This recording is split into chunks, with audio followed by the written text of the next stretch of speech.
Hello guys, what is up? In this video, we are going to show you how to clear your chat in Linky AI. Now, Linky AI is one of the best AI chatbots out there available on your mobile device.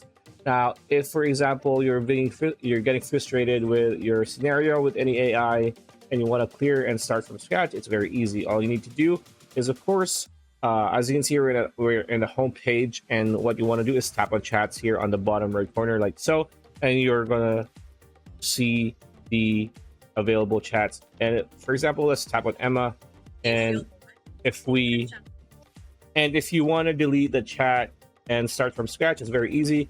Look to your lower right corner of the screen and you're going to see a plus sign, right? Tap on that. You're going to have a pop-up appear underneath and you're going to have 8 options. What you want to do next is tap on clear chat like so. Another pop-up will appear showing that asking you that if you're sure that you want to clear your chat and reset the chat history and the character. First you want to do is click confirm, and as you can see, it goes back to the beginning before you started, right? So that's easy. That's how easy it is. Pretty much it. That's the video. Hope you liked it. Like, comment, share, subscribe, ring that bell icon. We'll see you on the next video.